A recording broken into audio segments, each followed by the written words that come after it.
Amazon Prime's original series, The Rings of Power, set out to answer the question of if you just throw a ridiculous amount of money at an established and beloved IP, will it result in a good series? And unfortunately, it seems like they learned the hard way that it takes more than just money to create something worth watching. The Rings of Power takes place thousands of years before The Lord of the Rings, during the Second Age of Middle-earth, and throughout multiple seasons, this series planned on showing how the Rings of Power were forged, how Sauron rose to power, and how he was eventually defeated by the last alliance of elves and men, as we see in the prologue to the Fellowship of the Ring. Now, what's most unique about the Second Age of Middle-earth is that we don't get a lot of details about what happened during this age. Most of the information about the Second Age is relegated to the appendix in Return of the King, and mostly consists of just a timeline outlining what happens during this time period. This left the showrunners with a lot of free room to do what they pleased during this time period. But unfortunately, like reading a timeline, this series felt more like a checklist of things it wanted to accomplish rather than an actual story that it was trying to tell. This first season follows 4 separate stories, with the main story following Galadriel and Halbrand as they attempt to persuade Numenor to join in the fight against Sauron. Then we have Elrond's story, where he is attempting to reforge the relationships he broke with the dwarves of Khazad-dûm. Then the 2 other stories follow completely original characters, the first of which following an elf named Arondir who is in love with a human woman named Bronwyn. And then finally there are the Hobbits, or Harfoots as they are called in this series, and their plotline follows Nori as she discovers a mysterious man who fell from the sky. Unfortunately, it feels like this series focuses on too many stories, with each episode not having enough runtime to cover these 4 separate stories, and so they each feel cut short, and underdeveloped as a result, while also introducing far too many characters for the audience to ever care to keep track of. For me personally, I found Elrond's story to be the most engaging, as it felt like there was actual conflict throughout, and that Elrond's choices would actually have consequences. However, that is not true for the other 3 stories. The main plot with Galadriel and Halbrand started off a bit shaky, but actually became somewhat engaging once they arrived in Numenor, as the Kingdom of Numenor is something mentioned throughout The Lord of the Rings as this lost civilization, and is something that I was interested in knowing more of, so I was really excited to see what the deal with Numenor was. But that excitement quickly wore off, as nothing really happens in Numenor. The whole Númenórean plot just feels like it's sort of going in circles waiting for the other plots to get to the point where the Númenóreans are actually needed, resulting in Galadriel spending nearly 4 episodes in Numenor with not much to do, as the main thing for Galadriel to do here was to try and convince Numenor to help in her fight against Sauron, but in practice it just sort of turned into Galadriel nagging the people around her until they agreed to help her, for no apparent reason other than the plot needing to finally progress.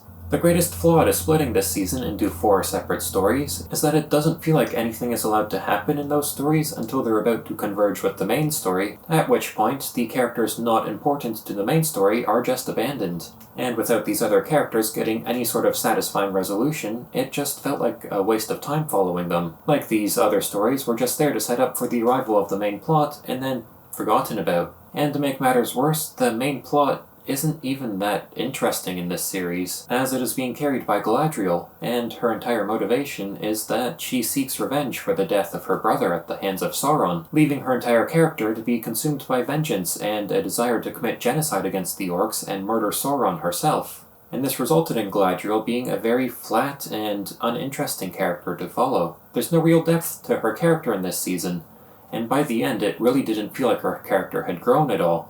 While there is a scene that would imply her character has grown, the actions she takes really don't show any growth, and with the events that happened throughout this series to her, I believe that she would be more likely to become even more entrenched in her beliefs rather than grow beyond them. And so any character growth with Galadriel feels more artificially forced in rather than occurring naturally. More like you're being told that, yes, Galadriel has changed, rather than actually watching her change throughout the season. Having this season split into 4 separate stories was also detrimental to the pacing, as each episode didn't have enough time to follow all 4 of these separate paths, and so there would be some episodes where certain stories would just be completely ignored for the episode, and the episodes that would focus on all 4 stories at once would just drag on as nothing could really progress, since there wasn't enough time to focus on each story. Personally, I think they should have cut the Harfoot story entirely, as it contributed absolutely nothing to this season, and isn't really connected to any of the other stories occurring in this season. In fact, where the Harfoot story ends off felt like it would have been a great way for it to have started, and so I think it would have made sense to have cut the Harfoot story entirely, and then they could have introduced the Harfoot story in Season 2, starting with how it ended this season. That also would have given more time to be dedicated to the other stories, which sorely needed to be fleshed out.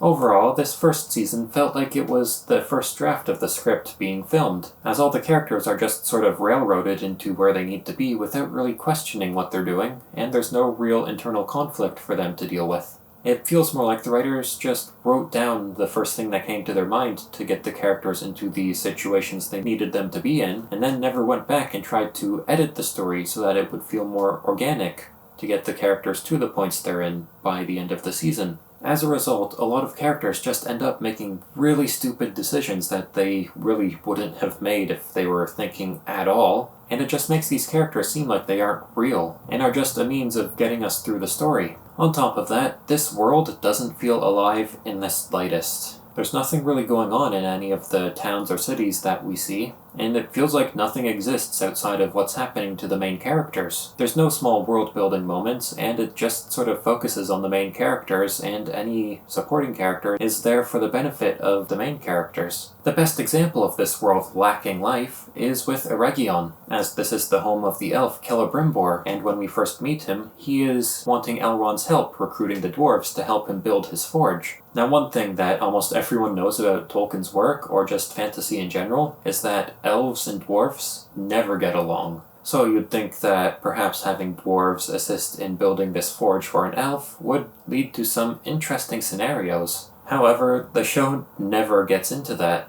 While the dwarves do agree to help build this forge, we never actually see any dwarves in Eregion at all.